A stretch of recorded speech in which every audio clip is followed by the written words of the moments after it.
kita sebagai lulusan planologi, memang kita di situ didesain untuk punya pola pikir yang komprehensif. Jadi memang pada akhirnya aplikasinya ilmu planologi itu jadinya kita jadi walaupun nggak tahu semua, tapi semua tahu.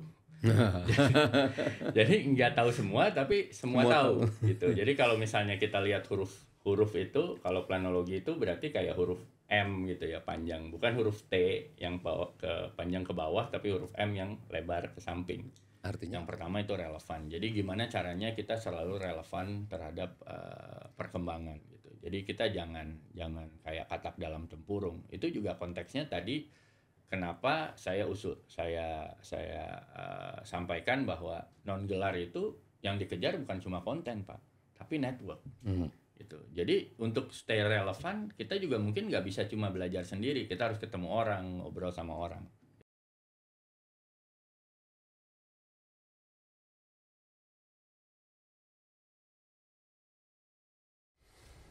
Selamat pagi, kita kehadiran sekarang di NR, Direktur Pendidikan Non-Reguler, salah satu alumni ITB yang sekarang secara offline bekerja di Singapura ya, tapi tentu saja untuk pemerintah Republik Indonesia. Menarik untuk menyimak sepak terjang beliau begitu ya selama bekerja, dan tentu saja bukan hanya berkaitan dengan beliau sebagai alumni perencanaan wilayah dan kota atau planologi, tetapi juga bagaimana ini bisa membawa suasana yang berbeda bagi alumni ITB bisa berkarya di di bidang ilmu yang lebih luas begitu ya tatarannya. Mungkin pada kesempatan pertama kita perkenalan dulu dengan Kang Baskoro. Mangga silakan perkenalan, nama dulu, angkatan berapa, terus kemudian S1 S2 bagaimana. Ya, pagi Pak Ridwan. Pagi untuk Sami. Atur nuhun sudah diundang ke podcast ini, suatu kebahagiaan dan kehormatan lah kita bisa diundang ke sini dan bisa ngobrol pagi ini, Pak. Gitu. Dimana saya tuh udah lama, mungkin dulu nama dulu ya Pak ya. Nama lengkap. Lupa ya. Nama saya Baskoro. Dulu kuliah di planologi angkatan 2002. Terus melanjutkan S2 baru aja beres di INSEAD Business School di Singapura dan di Prancis. Terus nah saya itu selalu memposisikan diri saya itu sebagai orang yang pendidikan tata ruang, profesi tata uang. Gitu. Tapi nuansanya berbeda ya. Ya, jadi walaupun kalau dibilang kenapa sih ke tata uang, atau misalnya sekarang kita kerjanya saya di Mandiri Investment Management Singapura. Jadi walaupun di Singapura, tapi salah satu tugas utama adalah membridge atau membuat jembatan investment ke Indonesia, balik ke sini gitu. Jadi kalau misalnya dari global pengen invest ke Indonesia, itu salah satu instrumen terbaik adalah lewat Singapura. Nah, tapi tadi kenapa saya selalu bilang bahwa diri saya ini adalah orang yang berpendidikan tata ruang tapi profesi tata uang gitu. Nah, walaupun itu cuma beda huruf R, tapi sebenarnya spektrumnya sangat berbeda. Tapi satu hal yang menarik sih Pak Ridwan, saya dulu setelah lulus ke bank gitu kan, ke manajemen trainee. Tapi setelah mungkin setahun di bank Mandiri, di Bank Niaga dulu pendidikan Pak. Nah, setelah jalan 1 tahun, saya diingatkan, saya pernah dibikinin video sama teman-teman planologi. Jadi saya udah bilang memang ternyata ke bank itu bukan coincidence Pak. Jadi saya memang berniat adalah untuk memperkaya ilmu planologi dari sisi finansial. Nah, jadi saya juga pas lihat lagi video itu gitu Pak ya. Jadi memang purpose driven, bukan coincidence saya ke bank gitu. Ternyata memang ya saya udah pikir bahwa salah satu cara untuk enrich ilmu planologi adalah dari finansial. Mungkin sampai situ tuh Pak, perkenalan awal sih Pak. Terus bagaimana ini bisa sampai kalau menurut saya ya, dua hal tadi sebetulnya bukan merupakan sesuatu yang terpisah, tapi bisa dibilang juga menunjukkan bahwa keilmuan yang ada di ITB itu tidak hanya yang kita tekuni di masing-masing program studi, tapi pada kenyataannya itu jadi blended dengan keilmuan yang lainnya. Apakah itu dirasakan juga ketika bekerja? Eh, iya Pak, jadi saya merasa bahwa sebagai lulusan planologi, memang kita di situ didesain untuk punya pola pikir yang komprehensif. Jadi memang pada akhirnya aplikasinya ilmu planologi itu jadinya kita jadi walaupun nggak tahu semua, tapi semua tahu. Jadi nggak tahu semua, tapi semua Semua tahu tahu. gitu. Jadi kalau misalnya kita lihat huruf itu, kalau planologi itu berarti kayak huruf M gitu ya, panjang, bukan huruf T yang panjang ke bawah, tapi huruf M yang lebar ke samping. Artinya apa itu? Jadi kita tuh tidak tahu semua, tapi semua tahu. Jadi banyak hal yang tahu tapi sedikit-sedikit gitu. Kenapa M dan T? Nah, kalau T itu kan berarti dalam sekali gitu.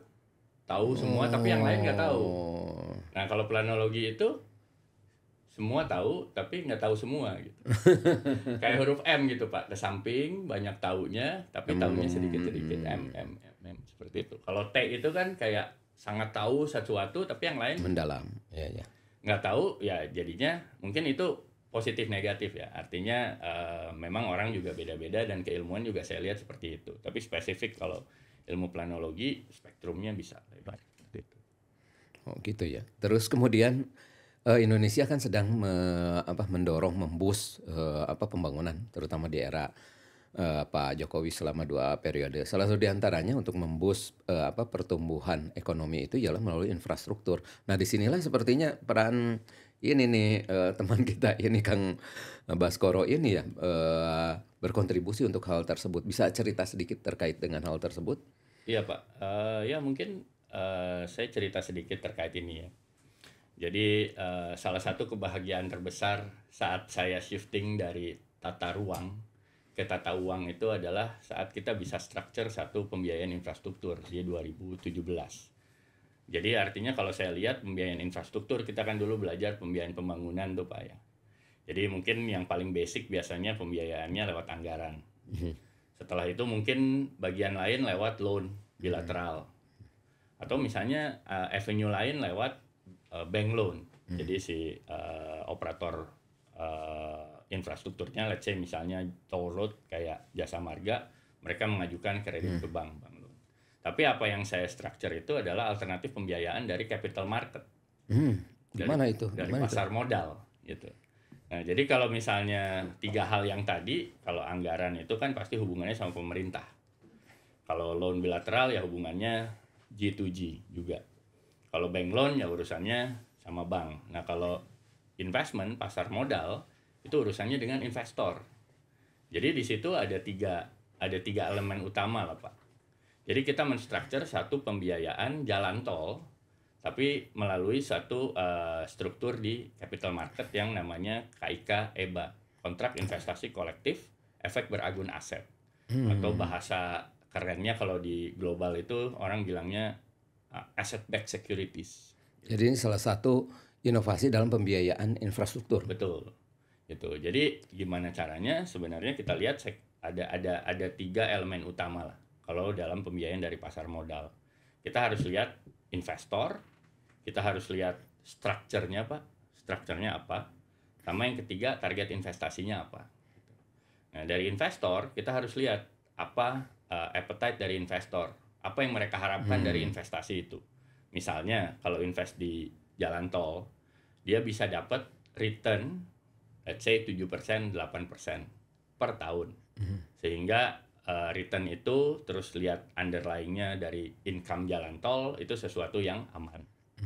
Terus yang kedua structure. Gimana caranya kita menstructure sesuatu yang efisien secara pajak, terus secara legal juga diterima sama market, sama investor tadi.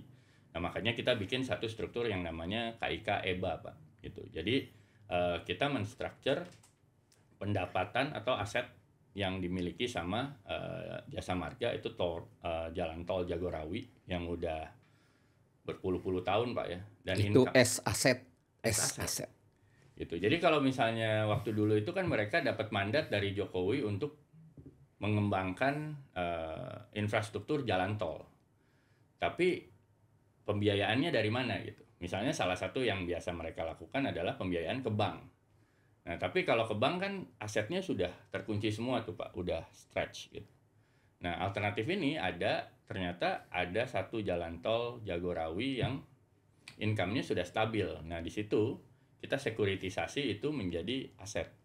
Jadi future revenue dari jalan tol itu karena sudah sudah stabil. Jadi itu bisa dijadikan aset dasar untuk kita sekuritisasi menjadi aset backed securities dan dijual ke investor dengan return tertentu, Pak. Nah, target investasinya apa itu tadi? Jadi target investasinya itu adalah jalan tol Jagorawi yang asetnya disekuritisasi. Nah, keuntungannya apa untuk Jasa Marga? Jadi mereka dapat alternatif pembiayaan, tidak memakai aset mereka yang sudah ada gitu ya. Ibaratnya ini kan asetnya sebenarnya aset future revenue gitu. Jadi revenue yang akan didapat di masa depan dan kelihatan dari historical itu stabil. Dan jalan gitu ya. Dan stabil itu jalannya. Iya, jalan. Dan itu going concern gitu.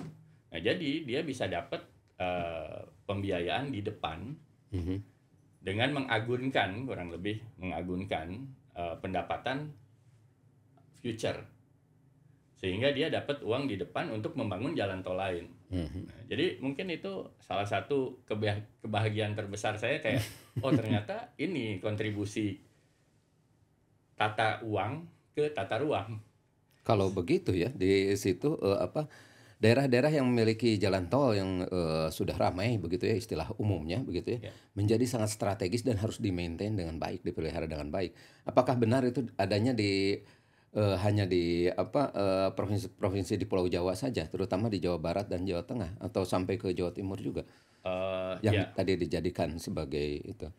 Ya, jadi kalau apa yang kita structure itu sebenarnya KIK EBA itu mulai di awal. Itu KIK EBA di awal kita structure future revenue-nya.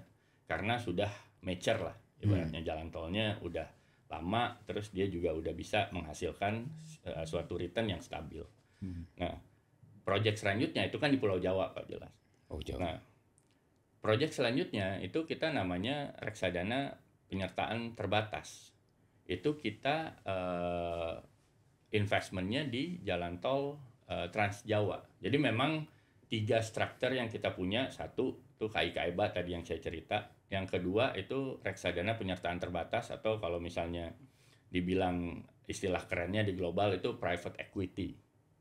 Terus yang ketiga Dinfra, dana investasi infrastruktur. Itu juga Trans Jawa. Jadi sebenarnya fokusnya yang kita structure itu masih tol-tol yang di Jawa. Jadi ibaratnya sebagai aset dasarnya. Tapi sebenarnya kalau misalnya untuk yang pertama tadi, Pak, untuk yang asset backed securities, saat misalnya kita menggunakan future revenue dari Jagorawi, bisa saja Jasa Marga itu mengalokasikan penempatan atau uang yang didapat dari investor tadi untuk melakukan pembangunan di wilayah lain yang masih belum stabil. Jadi artinya itu jadi pemerataan juga. Pemerataan banget. Evaluasi selama ini gimana? Apakah upaya menuju pemerataan itu ya ada progresnya, atau memang masih berorientasi di beberapa lokasi atau kawasan atau daerah di Pulau Jawa? Ya sebenarnya kalau misalnya lihat dari pembangunan infrastruktur yang kita biayai dari capital market, to be honest memang masih di Pulau Jawa, Pak, artinya. Tapi kan memang kalau lihat Trans Jawa kita memang udah jadi lah ya, Pak. Gitu. Jadi itu artinya walaupun fokus di Jawa, tapi end to end memang sudah tereksekusi secara optimal gitu. Artinya gini, saya bukan menutup kemungkinan bahwa di pulau lain sudah ada pemerataan, tapi artinya kalau saya tadi konteksnya adalah pembiayaan yang dari pasar modal, memang baru yang di Jawa. Gitu, Pak. Nah, terus kemudian tentu saja kan ini tadi seperti yang disinggung di awal juga membutuhkan pemahaman dan keilmuan bukan hanya perencana wilayah dan kota. Nah, bisa cerita Perencanaan wilayah dan kota itu berhubungan dengan apa saja? Seperti yang kita ketahui kan di ITB ada 12 fakultas sekolah ya, mulai yang sifatnya science, ada yang sifatnya engineering, ada yang sifatnya business management. Nah, itu bisa cerita mungkin apakah semuanya jadi terikutkan atau bagaimana ini? Ya sebenarnya sih saya lihat, artinya saat kita berprofesi itu kan kita pasti, akan selalu terekspos sama day to day job. Hmm. Kayak investment, ya udah kita pasti hubungannya sama sesuatu yang berhubungan dengan investment. Paling dekat adalah yang mungkin sekolah bisnis, hitung-hitung secara finansialnya. Jadi ingat temannya yang di sekolah bisnis pindah ke sekolah bisnis. Ya itu juga beliau geser jadi bisnis lah sekarang kan ya, jadi tata bisnis. Tapi yang secara hari ke hari exposure-nya tuh memang itu Pak, gitu, finansial. Tapi saya rasa bahwa karena saya dilahirkan di tata ruang, jadi saya punya akar pemikiran sebenarnya di tata ruang. Jadi itu yang mungkin membedakan kita saat approach suatu masalah, sehingga kita ngasih solusinya walaupun sehari-hari kita pakainya adalah finance, tapi root kita gitu, akar saya sebagai lulusan planologi ITB ya itu yang bikin bahwa bisa menyatukan atau memfuse ada fusion antara ilmu finance tadi dan perencanaan. Mungkin Ilmu yang lainnya apa? Konstruksi sipil gitu nggak turut berpengaruh dalam assessment ataupun apa feasibility studies ataupun yang lainnya teknik lingkungan gitu ya ada. Oh iya, artinya kan kalau itu pasti semua ada expertnya Pak. Saat misalnya dilakukan feasibility study, due diligence itu memang dilakukan terhadap seluruh aspek. Tapi ya tadi balik lagi, saat misalnya saya punya root di planologi, ya kita yang mengkoordinir dan ditambah dengan keilmuan di finance, itu digabung sehingga kita bisa memberikan solusi seperti itu. Tapi namanya due diligence harus dilakukan secara thorough. Jadi memang satu-satu Pak semuanya gitu ya. Karena ini sesuatu yang inovatif, terus kemudian kekinian, ya terkait sama peran di sini Direktorat Pendidikan Non Reguler, pasti ada peningkatan knowledge atau skill ataupun keprofesian yang lebih cepat dibutuhkan oleh masyarakat. Kira-kira apa itu dalam bentuk pelatihan kah, dalam bentuk workshop kah, yang bertema apa saja tuh kalau itu. Kalau yang sebelah kan Direktorat Pendidikan sudah pasti tuh S1, S2, S3 Gelar, ya. di masing-masing fakultas sekolah. Nah, kalau yang ini kira-kira apa tuh? Yang apa itu saja tuh? kan degree Pak ya. Berarti yang sebelah itu Yang sebelah degree, yang ini yang non degree itu menurut saya kata kuncinya satu Pak, relevan. Relevan gitu. Jadi kalau menurut saya adalah kita lihat apa yang relevan sekarang dan itu yang coba di approach. Artinya mungkin saya kalau misalnya dari ilmu finansial gitu dan konteksnya tadi finansial tapi rootnya dari perencanaan sehingga ini memang perluasan dari spektrum perencanaan, bukan ilmu finansial yang hanya finansial tapi karena akarnya ke sini jadinya ilmu finansial yang membantu perencanaan atau tata ruang gitu ya. Nah jadi menurut saya mungkin ya hal-hal seperti ini Pak, diskusi-diskusi dengan praktisi itu dibutuhkan karena untuk menstructure hal yang seperti tadi saya ceritakan gitu, alternatif pembiayaan di infrastruktur itu kan butuh knowledge. Dan saat misalnya kita tahu apa yang secara relevan sekarang itu dibutuhkan, itu mungkin yang harus dipenuhi knowledge-nya dan skill set-nya. Dan mungkin yang saya rasakan sebenarnya apa yang bisa dikontribusikan non gelar untuk mensupport yang degree tadi lebih ke soft skill dan suatu keahlian yang relevan dengan kebutuhan saat ini. Nah, itu apakah hitung-hitungannya tadi berkaitan dengan feasibility studies atau bagaimana implementasi konsep atau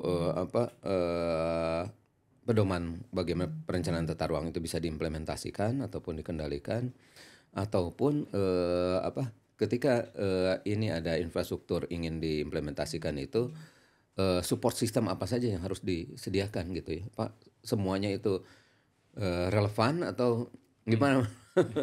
Ya, jadi kalau tadi balik lagi saat misalnya di capital market itu kan Pak komponennya 3 ya, tadi ya. Jadi investor, structure-nya sendiri dan target investasi. Nah, mungkin kalau misalnya kita harus mempersiapkan satu studi di eh, 3 elemen ini gitu. Kalau misalnya kita mau melakukan feasibility study, biasanya kan fokusnya memang ke target investasinya, Pak.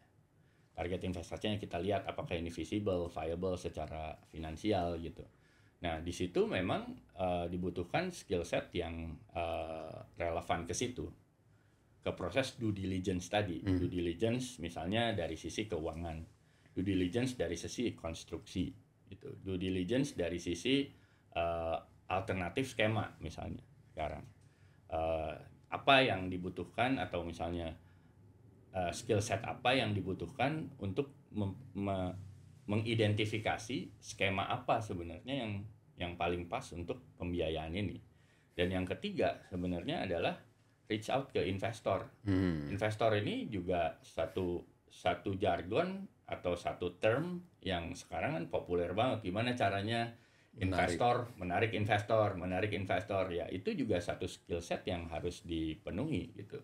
Bahwa orang yang menghadapi investor itu harus trusted, Pak. Bisa dipercaya. Gimana saya bisa mempercayakan uang saya ke investment management saya gitu. Jadi artinya skill set di 3 elemen tadi itu yang kita harus cari secara relevan untuk bisa dipenuhi. Kalau misalnya konteksnya tadi ya Pak, di capital market. Atau misalnya kalau lebih narrow lagi adalah pembiayaan infrastruktur dari capital market. Jadi 3 elemen. Jadi pendekatan relevansi di 3 elemen itu. Investor, structure, dan target investasi. Nah, sedikit lagi bila dilihat dari aktornya begitu ya atau stakeholdersnya, kira-kira kalau kita mengadakan pelatihan atau workshop atau pendidikan keprofesian itu, siapa yang paling layak untuk dibidik sebagai objek yang harus kita tingkatkan begitu ya, ininya pengetahuannya atau recharge keilmuannya begitu. Ya, biasanya kan kalau ya ini saya sedikit cerita soal sekolah saya yang kedua nih, Pak. INSEAD. INSEAD itu terkenal bukan dari MBA-nya sebelumnya. Dia terkenal karena executive education-nya.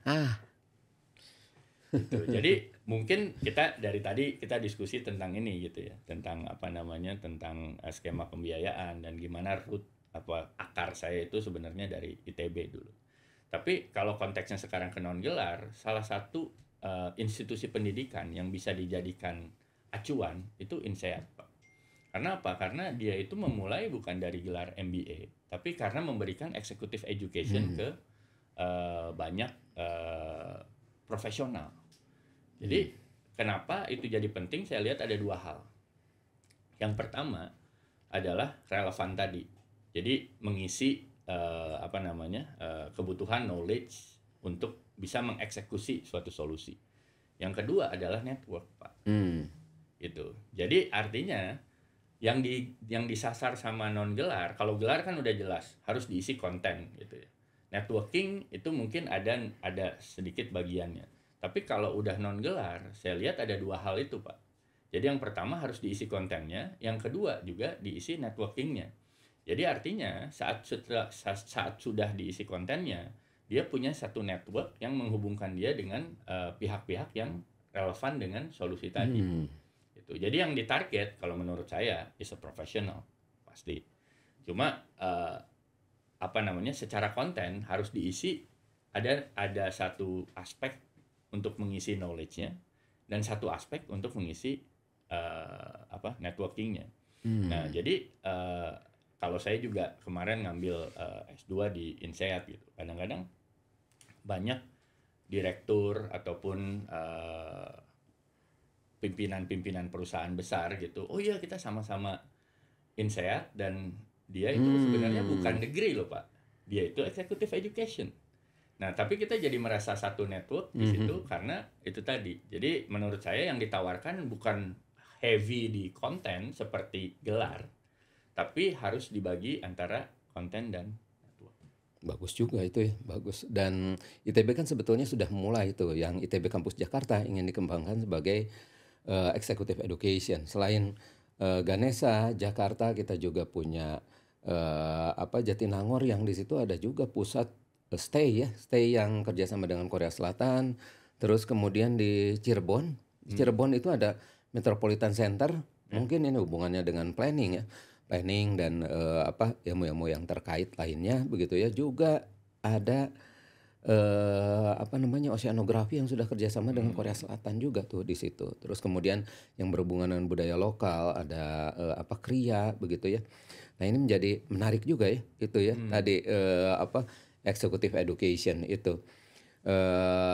Berikutnya mungkin ini sampai kepada acara yang bagian penutupnya 5 kata kunci Kang Baskoro yang berhubungan dengan perbincangan kita pagi yang ceria ini. Oh, aduh. Wah, udah nyampe ke akhir aja nih Pak ya. Jadi kalau saya lihat sih mungkin 5 kata kunci apa ya? Kita satu-satu aja kali Pak ya. Yang pertama sih menurut saya relevan. Yang pertama itu relevan. Jadi gimana caranya kita selalu relevan terhadap perkembangan gitu. Jadi kita jangan kayak katak dalam tempurung. Itu juga konteksnya tadi kenapa saya sampaikan bahwa non gelar itu yang dikejar bukan cuma konten Pak, tapi network. Gitu. Jadi untuk stay relevan kita juga mungkin nggak bisa cuma belajar sendiri, kita harus ketemu orang, ngobrol sama orang. Gitu. Itu yang pertama. Yang kedua itu menurut saya be genuine ya Pak. Genuine itu artinya tadi bahwa walaupun saya sehari-hari terekspos sama keuangan atau BAU saya itu ilmu bisnis gitu. Tapi saya nggak lupa akar saya itu sebenarnya adalah perencanaan. Jadi yang kedua menurut saya kata kunci kedua itu genuine Pak. Di mana kita sebenarnya rootnya. Dan ini datang ke kata ketiga adalah being different.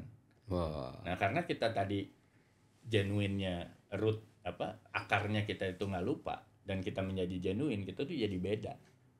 Jadi being different. Jadi kalau misalnya orang bilangnya sama semua, kita bisa being different. Ya satu kata dari komika tuh, komik lulusan ITB juga, Panji Pragiwaksono. Ya. Dia bilang sedikit beda tuh lebih baik daripada sedikit lebih baik.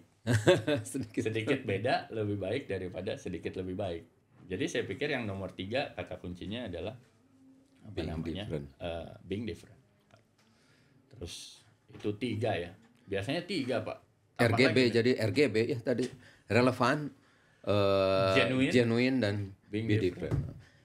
Iya mungkin 3 itu jadi nggak bakal lupa karena berhubungan dengan warna dari kehidupan RGB. Cocok Pak. Betul. Ya saya kalau misalnya boleh voting dari 5 saya 3 aja Pak. Bukan karena dari SMA 3 bukan. Dulu dari SMA 3 juga sih. Tapi ya saya pikir 3 karena ya saya ini ada yang menarik nih Pak soal 3 ini. Karena kemarin ya alhamdulillah saya baru di-appoint sebagai CEO ya Pak di Mandiri Investment. Jadi ada beberapa marketing untuk personal branding yang coba diskusi gitu. Ternyata memang biasanya kalau misalnya kita memposisikan sesuatu itu selalu 3 poin Pak. Sama kayak misalnya positif, netral, negatif. Optimis, moderat, pesimis. Jadi kalau misalnya tadi di 3 kata kunci ya itu. Ya. RGB, relevan, genuine, being different. Ya. Terima kasih Kang Baskoro pada pagi hari yang cerah ini telah memberikan ilmu baru bagi kita semua. Semoga bermanfaat dan bisa dilanjutkan dengan podcast yang berikutnya yang lebih mendalam. Insyaallah. Terima kasih beliau sudah sengaja ke sini dari Singapura untuk ke NR begitu ya dan melakukan recording podcast ini. Terima kasih. Assalamualaikum warahmatullahi wabarakatuh. Terima kasih Kang Baskoro.